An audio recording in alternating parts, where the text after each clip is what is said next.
Good morning, YouTube. All right, we're after comfort food. I think we all need a little extra comfort food right now. And so this one is easy, delicious, and inexpensive. Really kind of ticks all the boxes across the board, and your family's gonna love it. So let's make a potato and fennel tian. It is super easy and delicious. Everything you need, right? Right. All right, let's cook, y'all. We got a family to feed.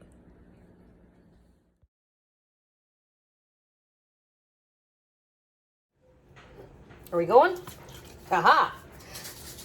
Hey YouTube, let's make some potatoes. I think everybody loves a gratin or a scallop potato. This is neither one of these, but I guess you could say it's a close cousin. This is a tian, which means we're layering veggies and flavors and all this gorgeous stuff all together. Okay, so right here I've got a couple pounds of Yukon Gold potatoes. Let's see. I just cut them, made little wedges, little slices, okay? And then here I have just an onion that I sliced up and a fennel, okay? And I use the bulb, which is this part. You slice up the bulb, but I also use the fronds. A lot of flavor in the fronds. Don't throw that away. I've noticed a lot of people, I've done this recipe a couple times the past couple days, so I have some extra. A lot of people will just cut the tops off of the fennel and toss this.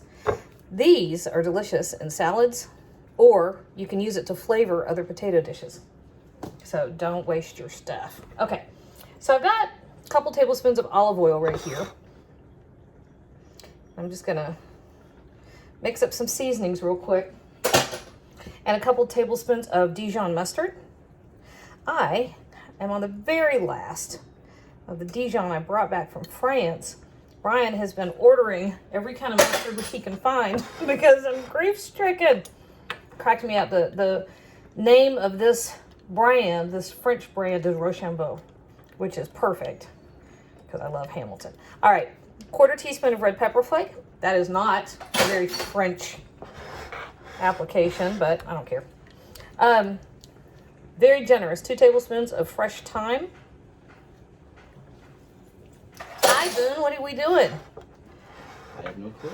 Oh, awesome. And the potato dish you liked so much yesterday? I'm doing it again. I'm making a little video. All right.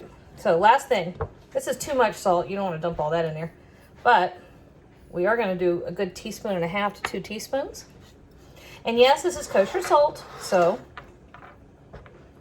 looks like it's more than it actually is because the crystals are bigger. All right, so let's have a baking dish that I sprayed with olive oil. I mean, if you wanted to, you could use melted butter. Should be delicious. One thing I've noticed with this, made it a variety of ways, and with this, swapping up some seasonings. One thing to watch out for is getting it too oily. You do want to have some oil. I might throw a little bit more in here. You want some oil because you want it to coat your veggies. But you don't want so much that it ends up pooling in the bottom of your baking dish, because then it just gets, the whole thing gets greasy, right? So put everything in a big old bowl like this and just stir and stir and stir. As those potatoes toss together, there we go. That's nice. Can we see? Let's see. This one looks good. Can you see that? A little bit of seasoning. Very lightly coated. Perfect. So I apologize for my nails. Oh my gosh. I don't really mind social isolation that much, except my manicures. That's terrible. Okay. Other thing is that all the kids are home, even my college-age kids. It's like everybody has come home to roost, and the schools are all closed. The kids are all like on top of each other, and it's all right. We're adapting. We actually are really, really blessed. We have the farm up on Clinch Mountain, and so Brian, that took the younger kids up there. It was spring break when all of this started. So he took them up there, which is about as far up in the Appalachians as you can get, which was great because there's nobody up there, right? So it's kind of a natural isolation.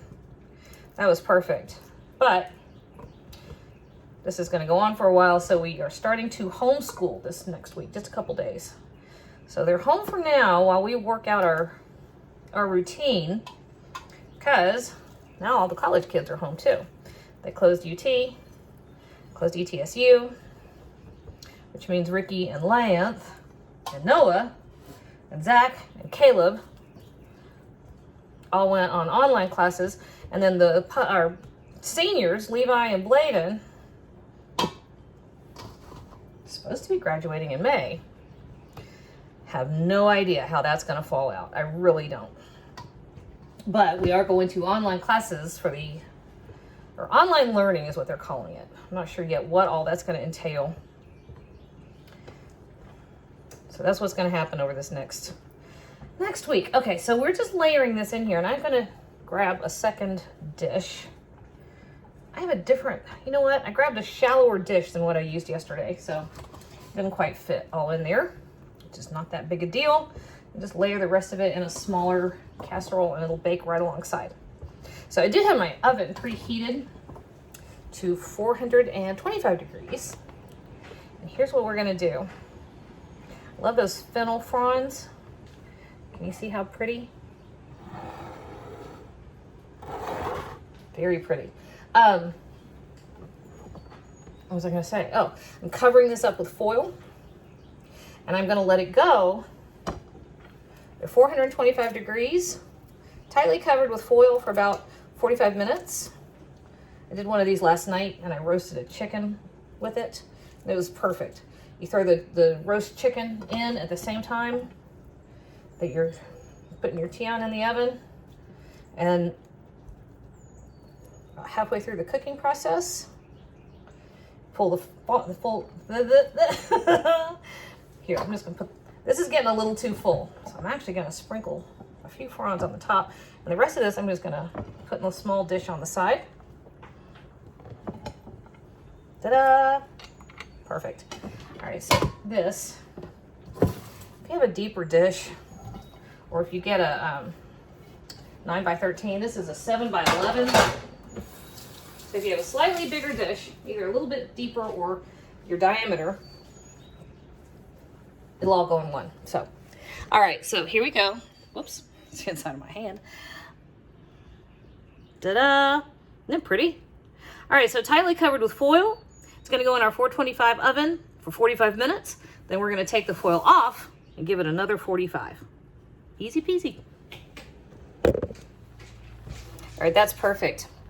It's actually, let's see, we did 45 minutes wrapped in foil, and then I uncovered it and we did another 45 minutes. Actually, we did 35 minutes. This is the smaller one, so I decided to pull it out because it's beautiful and golden and toasty. See? That's perfect. I'll let the bigger one have another 10 minutes just to make sure it gets cooked all the way through to the middle. But look here, we've got a little bit of potato, a little bit of fennel. Ooh, that's hot. This, y'all, is the easiest, most delicious side dish. And it's so simple, but it comes across as so elegant.